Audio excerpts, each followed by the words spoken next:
Hi, I'm back again. Just like I said I would. I'm back to talk to you, the woman, and tell you just how much I appreciate you, the man, and how I honor you, adore you, and mostly respect who you are, the life giver to us all. Thanks for that. And I'm going to move on and get into what we're going to be talking about today. Just to say thank you also for all of you who have been watching me on the YouTube and the comments that you have been sending in. And I will be addressing one of those comments tonight that I thought that was very personal and dear to me. And I pray that we can perhaps address this issue between you, the woman, and me, the man, so that we can kind of mend ourselves in a special way to continue on this relationship between man and woman without any restraints.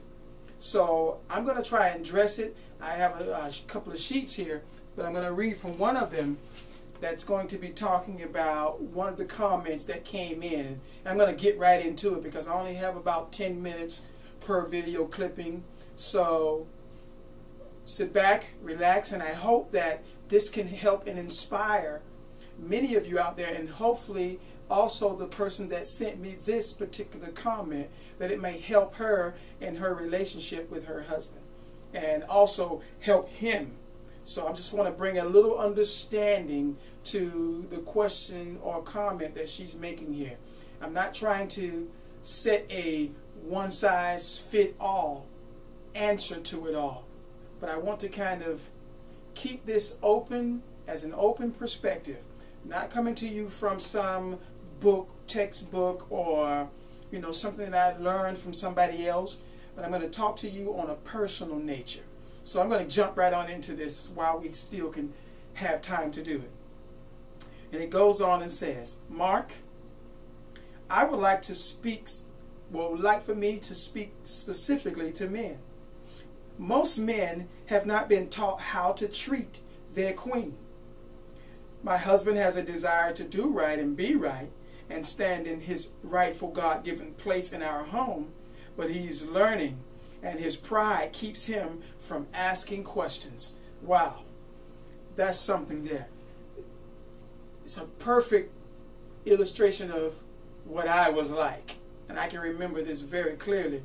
In my first 6 years of marriage, I had a struggle with trying to communicate my thoughts and my feelings and my emotions to my wife, regardless of how much she continued to come and plead of me and ask of me to tell her what was going on in my mind and what was going on in my heart. It was very difficult for me to express and explain that, why I was feeling the way I was feeling. However, I knew that I was a good person and that I wasn't going to go anywhere and that I was committed to our relationship, and I wasn't a bad person in any kind of way. It's just I didn't know, or was too afraid, should I say, to actually respond because I was used to protecting myself due to the way I was brought up and the environment that I was brought up in. Not making excuses for myself, but hey, things happen in life that somehow put blockers in us as men, that we're not able to communicate the way we should. For one thing, we are not a woman. We don't think like a woman. We don't act like a woman. So there are some things and some differences between us that we still have to learn. And there are some things that we have learned about our relationship toward a woman we have to unlearn. And these are the things that was going on in my head. I remember growing up in an environment where watching my mom get beat on all the time. This was something that was tragic to me. And at the same time, she would not leave the man that she was with. So I was confused even as a little boy. And I hated this environment. So what I started doing is internalizing my feelings, because I felt like no matter what I did, no matter how many tears I cried, she was going to continue on in those abusive relationships that she was dealing with. Which is why I'm here today talking to you all, to you men, about issues about how to communicate to your woman or your queen. So with that in mind, I had a long history of bottling things up, and seems like when I got into this marriage, you know, they all started coming out. And that behavior started coming back. Never did I abuse a woman in that way, but my abuse, I felt that at the time, was not being able to communicate, and which was putting a great strain on us. And I'm sure it put a great strain on my wife.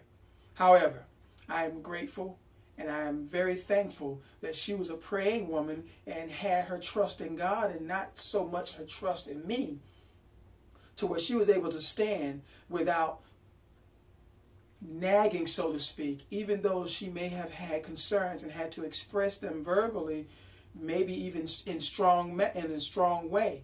But even when these things were going on, I would internalize all of that. But I am grateful that she was able to stand while I was still discovering what was going on inside of me. So here's what I did. I began to go and talk with God and pray about it.